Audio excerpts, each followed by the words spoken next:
Welcome. My name is Secret Agent Cody Banks, and I'm here on behalf of the Coronavirus Intelligence Agency, or the CIA. These are the behind-the-scenes takes and looks of our agency. Alrighty, we got our loadouts here. Good old good faithful. Boom! Got them coming, you know. This is the good old sniper action. You know, if you need long distance, boom, roasted. Now, if you're ever in an undercover op, looks like a briefcase, right? Oh, we're walking along. No, it's actually a gun. Boom, roasted. Next up, we have the good old drone. You know, I can see here if we need some surveillance of any kind, really, we got it covered. All right, well, actually, I didn't mean to put these in here, but these are hand sanitizers I'm trying to sell on MySpace. Hey, cut that out. Hey, get that out of here.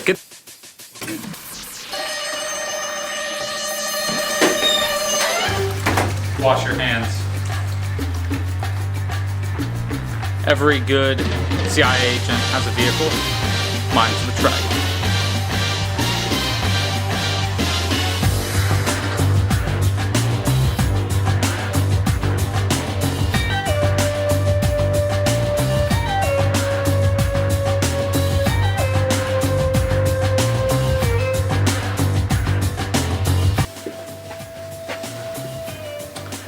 The CIA can neither confirm nor deny any updates on the case at this time.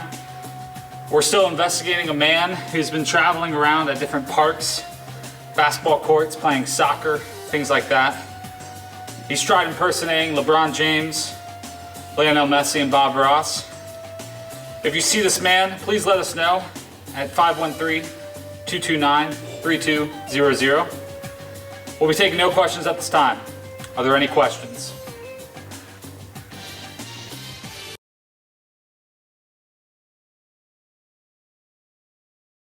My name is Cody Scroggins, and you're watching Disney Channel. Oh, wait, no, that's not how this starts. So, hey, my name's Cody, you guys know me. And so I want to tell you guys a little of my story and just how God's kind of worked in my life.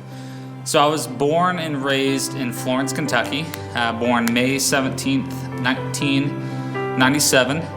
I was a chunker. I was a big boy, probably like 10 pounds or something like that when I was born. And so I came into this world with an amazing family. And so give a little background. My story just kind of doesn't start with me. It starts with my parents. My parents weren't the best of people, alcoholics, drug addicts, things like that, that they had kind of faced. And so when my parents found each other, they decided like, hey, we're going to raise our kids in the church, which is like super crazy, super unheard of, like that it just happens like that. And so that's what happened. And so, you know, it was me, my older sister, and my parents, and we were just all together, and it was awesome. And my parents, you know, they raised us the best way possible. I mean, gave us anything we could. You know, we weren't super rich, we weren't, you know, bottom, but, you know, anything we could ask for, we could get. And it was great. You know, growing up, we had a boat that we would always be on the river. I think like we got a picture of it, but like when I was like 2 years old, I was on a tube, like, you know, going through all that stuff. And like as I got older, I was like knee boarding and wakeboarding and things like that. And other interests came up. You know, I love soccer, and soccer was super big in my life throughout, you know, up until high school. And then band also became important in my life. Those are things that I was really interested in. And of course, the Kentucky Wildcats, cue baby picture. So, you know, with all those things lined up, I was set up, you know, in the church, getting raised, watching my parents serve all the time. And it was my 7th grade year that I was at this camp. And God really put a hold of my life at this camp, that I was making decisions that I shouldn't have been as a middle schooler, whatever that means.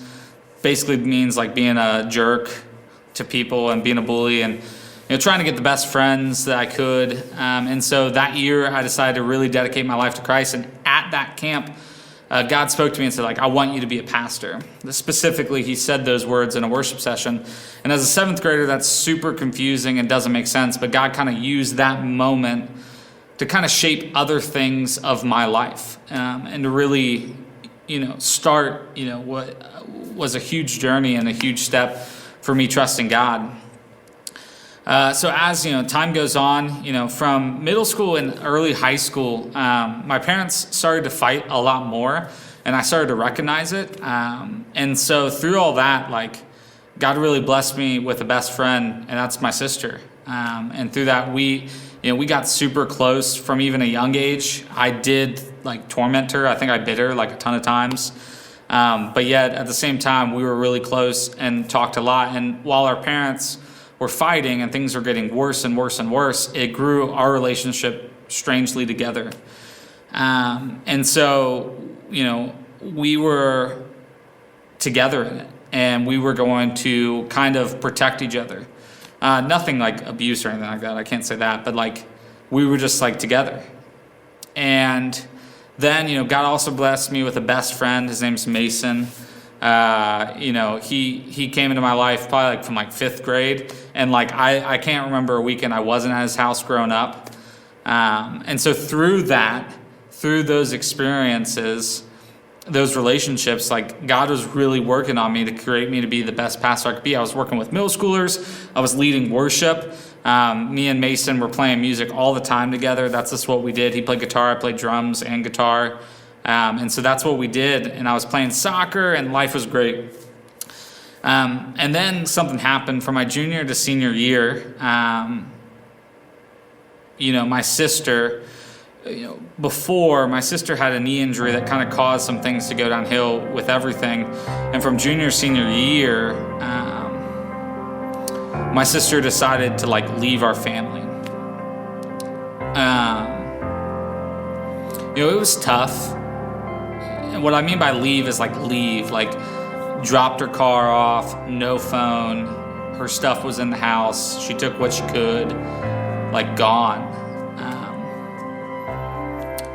And on top of this, my parents were still fighting at the time. And on top of that, the church that we were going to, they asked my dad to step down from being a deacon and asked us to leave the church. And so for me, my whole world was shaking. I mean, it felt like, my best friend, my sister, gone. When we left the church, my best friend, that relationship gone, and my parents fighting. And, none of this made sense to me, even from junior and high school. And so how do I make sense of this? What do I do from this? I quit soccer. I had to find a new church. And things were tough. And 6 years have gone by, 5 or 6 years from that moment. And my sister, we've seen each other. I can count on my hand the number of times we've seen each other, or even let alone talked. And that's just the way things have been. So my senior year, God really, I had the choice of like, am I going to choose God, or am I going to, choose to walk away from the church, because there was so much pain there. And I leaned into God, and I went to this church, and this girl who I thought was super cute invited me over to her house to watch The Walking Dead. We were at church, and she was like, hey, yeah, tonight we're going to do this thing. That's super cool. So I was definitely about that. And that's kind of where I met a new friend group that kind of brought me into this fold. And I was in a Bible study with them, and we hung out a bunch. And then I got to college, and God blessed me with a scholarship, a full scholarship to Cincinnati Christian University, which was amazing. It was just awesome to get to have that. And through that, I got to meet some of my closest friends. These guys were rocks throughout college while I was dealing with certain things with my sister. She called the cops on my dad for sexual abuse. She was in and out of our lives, causing havoc all over the place. Through that, my friends were there to support me, and they were there to be alongside me. And so, I was so grateful for them throughout college. And that's kind of where I got connected to Mason. I was working at a church locally up here with middle schoolers, and I was working there and also working at CCU, and throughout my life. And God kind of, I thought that was going to be my life for years. And then this past year, in December, God kind of shook that. And he was like, you're in this fold at CCU right now, and you're at this church, and I think you need to shake this up. And I didn't know what that meant. And I prayed about it, and CCU ended up closing down, and the church I was at, I decided to leave. And I decided to be unemployed, I guess, for a number of months, just to look where God had me in my next ministry. And that's what's cool about this whole thing, is that, through the pain of my sister, the last 6 years, she's been air cared to the hospital. Her health's going downhill. But we've been able to have moments of redemption. My parents, them arguing, has gotten so much better in the last years that, it's a completely different thing. They're still together. They still love me and my sister so much. And it's been really cool to see that redemptive factor, from the closing of CCU to being kicked out, to the redemptive factor of being up here in Mason at Christ Church and finding, a place where I could call home. It's just been really cool just to see how God's worked in my life. And so through that, God's really put throughout my life this one verse. It's in Matthew 5. Let me pull it up here.